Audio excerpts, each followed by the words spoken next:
भगवान की जय। श्री मौनी बाबा भगवान की जय। आज के कथा में भक्त सूरत की कथा, महाराज शिवी की कथा और श्री बलि पत्नी श्री विंध्यावली जी की कथा सुनाई जाएगी।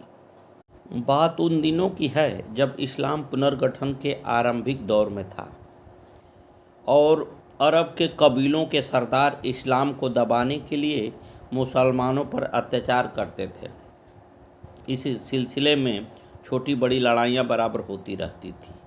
ऐसी ही एक लड़ाई को जीत कर दो नौजवान हजरत मोहम्मद साहब के समक्ष आए और बड़े शान व अभिमान से अपनी बहादुरी का दास्तान सुनाने लगे।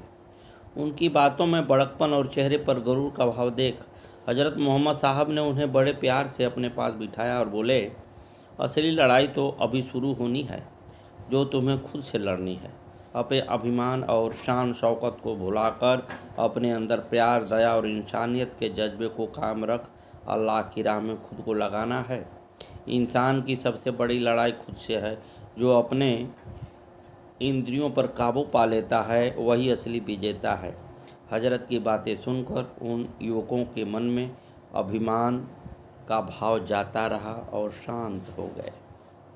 गुरुदेव बाबा भगवान की जय। पहले पन्ना लाल को ज्ञात न था कि मौनी बाबा स्नान नहीं करते हैं। जब भी गुरुदेव इनके घर ठहरते तो पन्ना लाल सुबह नहा धोकर स्नान गृह को अच्छी तरह धोकर साफ कर देते और उनके कपड़े, तौलिया, साबुन इत्यादि रख देते। फिर उनसे प्रार्थना करते कि गुरुजी आप भी स्नान कर लीजिए। मौनी बाबा चुपचाप उठकर स्नान गृह में जाते, इधर उधर पानी गिराकर वस्त्र बदल कर चले आते। ऐसा बरसों चला।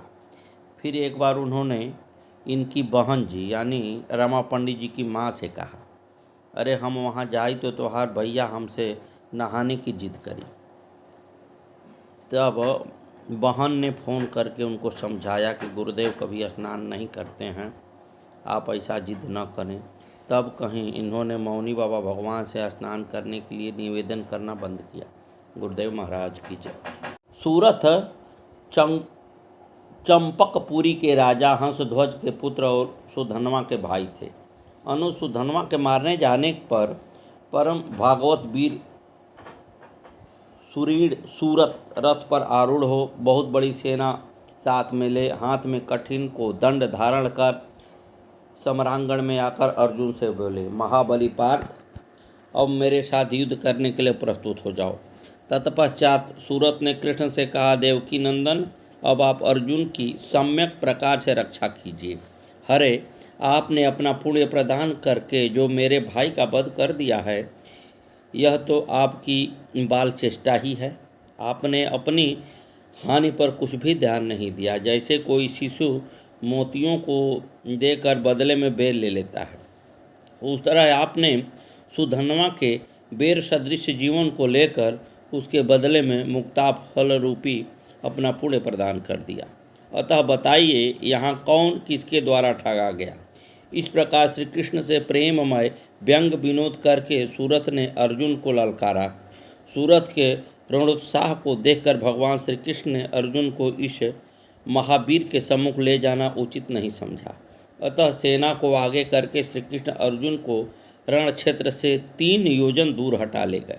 परंतु धन्य सूरत अर्जुन की विशाल वाहिनी को क्षण मात्र में तितर बितर कर तत्काल उस स्थान पर पहुंच गए जहां श्रीहरि विराजमान थे।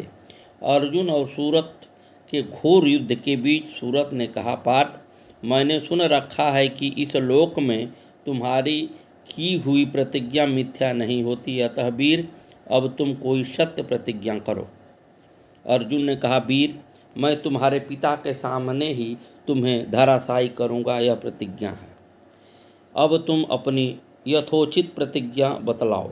सूरत ने कहा, अर्जुन, मैं भी तुम्हें युद्ध स्थल में रथ से भूतल पर गिरा दूंगा। यदि मैं इस वचन को सत्य न करूं तो मेरा पुण्य नष्ट हो जाए। तत्पश्चात बहुत देर तक दोनों में लोमहर्षण युद्ध होने के बाद अर्जुन ने एक सर्वदेवमय बाण से सूरत के बड़े बड़े नेत्रों वाले तथा कुंडलों से सुशोभित विशाल सिर को काट गिराया। भक्त के वचन को सत्य करने के लिए भगवान ने ऐसी लीला की कि सूरत का कटा हुआ सिर उछलकर अर्जुन के ललाट में जा लगा, जिससे आघात से वे मूर्छित होकर पृथ्वी पर गिर पड़े और वह सिर भगवान श्री कृष्ण के चरणों में गिर पड़ा। तदंतर भक्तवत्सल भगवान ने अर्जुन को पृथ्वी से उठाकर रथ पर बैठाया और सूरत के सिर को दोनों हाथों से उठाकर देखने लगे। अर्जुन ने भी उस सिर को लेकर यह कहते हुए कि इसके समान कोई योद्धा नहीं है, युद्ध स्थल में उसकी वंदना की। इसके बाद श्री कृष्ण ने गरुण जी से कहा, पक्षीराज, वीरवर सूरत के सिर को लेकर शीघ्र ही प्रयाग में डाल दो। इस सिर के स्पर्श से मेरा वह प्रयाग भी पावन हो जाएगा। प्रयाग मेरा कोष है, अतः इस वीर के रत्न रूपी सिर को उस कोष में डाल दो। श्री गरुड़ जी ने ऐसा ही किया। भगवान शिव ने सूरत के सिर को अपनी मुंडमाला में पिरो लिया।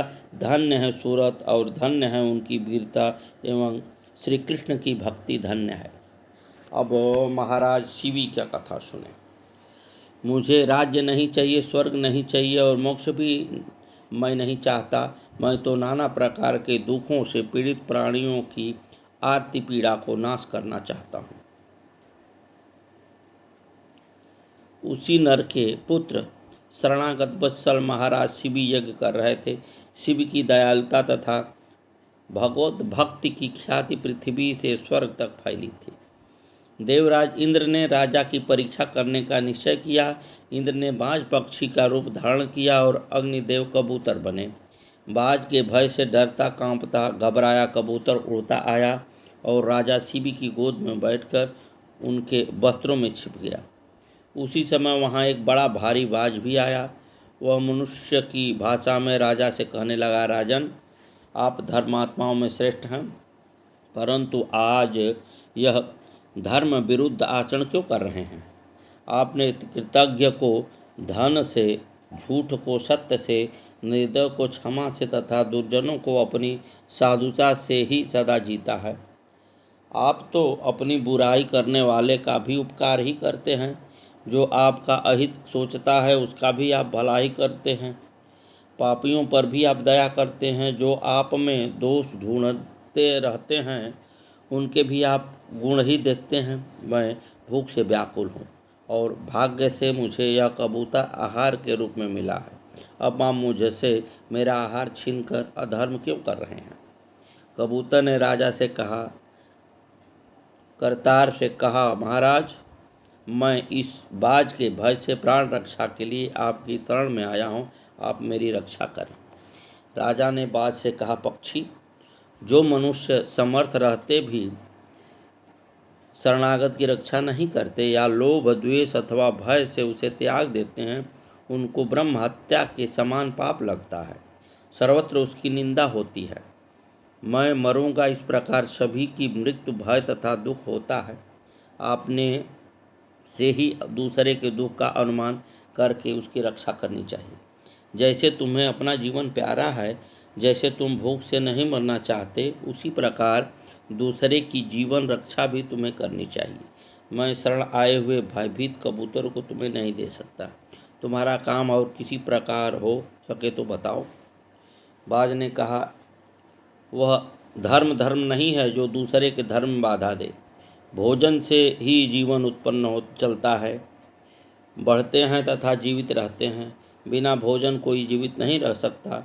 मैं भूख से मर जाऊं तो मेरे बाल बच्चे भी मर जाएंगे। एक कबूतर को बचाने में अनेकों के प्राण जाएंगे। आप परस्पर विरोधी इन धर्मों में सोच समझकर निर्णय करें कि एक की प्राण रक्षा ठीक है या कई की। राजा ने कहा, बाज, भयभीत जीवों की रक्षा ही सर्वश्रेष्ठ धर्म है। दया से द्रवित होकर जो दूसरों को अभय दान देता है वह मरने पर संसार के महान भय से छूट जाता है। यश और स्वर्ग के लिए तो बहुत लोग दान पुण्य करते हैं, किंतु सब जीवों की निस्वार्थ भलाई करने वाले पुरुष थोड़े ही हैं। यज्ञों का फल चाहे जितना बड़ा हो, अंत में क्षय हो जाता है, पर प्राणी को अभय दान देने का फल कभी क्षय नहीं होता। मैं सारा राज्य तथा अपना शरीर भी तुम्हें दे सकता हूँ, पर इस भयभीत दीन कबूतर को नहीं दे सकता।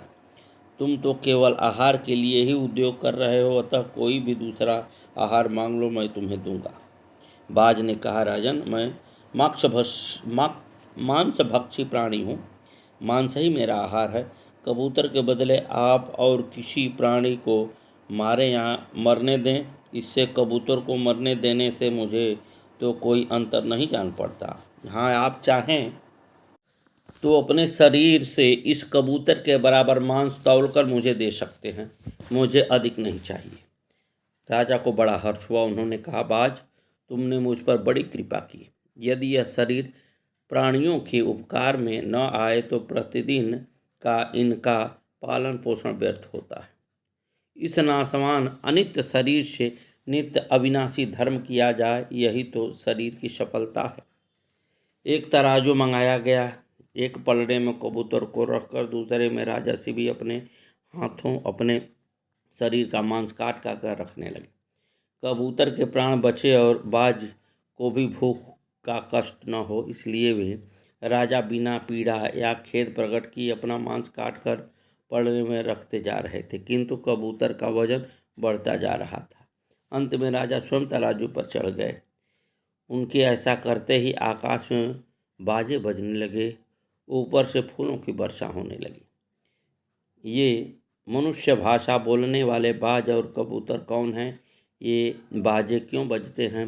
राजा शिवी यह सोच ही रहे थे कि उनके सामने अग्निदेव और इंद्र अपने वास्तविक रूप में प्रकट हो गए। देवराज इंद्र ने कहा, राजन, तुमने बड़ों से कभी ईर्ष्या नहीं की, छोटों का कभी अपमान नहीं किया और बराबर वालों से कभी स्पर्धा नहीं की, अतः तुम संसार में सर्वश्रेष्ठ हो। जो मनुष्य अपने प्राणों को त्याग कर भी दूसरों की प्राण रक्षा करता है, वह परम धाम को जाता है। पशु भी अपना पेट तो भर ही लेते हैं, यह प्रशंसनीय वे पुरुष हैं जो परोपकार के लिए जीते हैं। संसार में तुम्हारे समान अपने सुख की इच्छा से रहित केवल परोपकार परायण साधु जगत की रक्षा के लिए ही जन्म लेते हैं। तुम दिव्य रूप प्राप्त करो और चिरकाल तक पृथ्वी का सुख भोगो, अंत में तुम्हें परम पद प्राप्त होगा। यूँ कहकर इंद्र और अग्नि स्वर्ग को चले गए। राजा शिवी भगवान में मन लगाकर चिरकाल तक पृथ्वी का शासन करते रहे और अंत में भगवत धाम को पधार गए। सद्गुरुदेव भगवान की जय। अब बलि पत्नी श्री विंध्यावली जी की कथा सुने। श्री विंध्यावली जी परम भगवत भक्त राजा बलि की पत्नी थी। बड़ी सात्विक प्रकृति की थी। इनकी भक्ति की तो ये जीवित मंजूर प्रतिमा थी।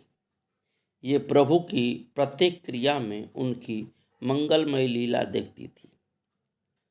भगवान ने वाम रूप में इनके पति से 3 पग पृथ्वी का संकल्प करा लिया, पर पृथ्वी नापने के समय उन्होंने अपना महान रूप धारण किया। बलि बंदी हो गए। पति को इस दशा में देखकर श्री विंध्यावली जी के मन में तनिक भी खेद नहीं हुआ। वे भगवान की महिमा से पूर्ण परिचित थी। स्तुति करते हुए उन्होंने कहा, प्रभु, पति का सर्वस्व छीनकर आपने इन्हें बंदी बना लिया, बड़ा ही अच्छा किया। आपकी ही पृथ्वी आपको ही ये दान दे रहे थे, इसका इनके मन में गर्व भी था। बड़ी कृपा की प्रभु आपने, पतिदेव का अभिमान दूर किया। आपकी इस अनुपम दया से मैं अत्यंत आनंद पा रही हूँ। भक्तिमती श्री विंध्यावली जी की निष्ठा अद्वितीय थी। इनका प्रभु प्रेम अवर्णनीय था। श्री प्रियादास जी ने महाराज बलि की पत्नी विंध्यावली जी की महिमा अपने कवित्व में इस प्रकार वर्णन किया है। विंध्यावली तियासी न देखी कहूँ तिया नैन, महादेव प्रभु पिया देखी कियो मन चौगुनो। करि अभिमान दान देन बैठो तुम्ही को, कियोपमान मैं तो मान्यो सुख सौगुनो। त्रिभुवन छीन लिए दिए बैरी देवतान, प्राण मात्र रहे हरि अन्यो नहीं अवगुनो। ऐसी भक्ति होई जो पर जागो रहो सोई अहो, रहो भव माज ऐ पे लागो नहीं भोगुनो। राजा बलि की पत्नी विंध्यावली के समान कोई भी स्त्री देखने सुनने में नहीं आई। जिसने वामन भगवान द्वारा अपने पति को बांधा गया देखकर मन को थोड़ा भी मलिन नहीं किया, बल्कि मन में अति प्रसन्न हुई, उस समय भगवान की प्रार्थना करते हुए विंध्यावली जी ने कहा, प्रभो, राजा आपका सेवक होकर मैं बड़ा दानी हूँ। इस अभिमान के बस आप अपने को दानी और अनंत कोटि ब्रह्मांड के स्वामी आपको तुच्छ भिक्षुक मानकर दान करने बैठ गया। इससे आपका बड़ा भारी अपमान हुआ। आपने जो कृपा रूप दंड देकर इसके अभिमान को चूर किया, इससे मैं 100 गुना सुख पाया। अहो देखिए, रानी विंध्यावली की कैसी अपूर्ण निष्ठा है कि वामन भगवान ने राजा से छल पूर्वक तीनों लोकों को छीनकर राजा बलि से शत्रु देवताओं को दे दिया, पति को अति अपमानित करके बधवा दिया, नरक भेजने को धमकी दी। बलि के केवल प्राण मात्र शेष रहे, फिर भी विंध्यावली जी ने भगवान में कोई दोष नहीं देखा, राजा की ही भूल मानी। यदि भगवान की दया से किसी में ऐसी भक्ति हो तो वह चाहे जागता सावधान होकर सत्कर्म करे रहे अथवा सोता लोगों की दृष्टि में निष्क्रिय रहे, दोनों अवस्थाएं समान हैं। वह संसार में संसार की भांति व्यवहार करता रहे, उस पर माया के गुण नहीं लगेंगे, वह जीवन मुक्त है। सद्गुरुदेव भगवान की जय। आगे की कथा कल।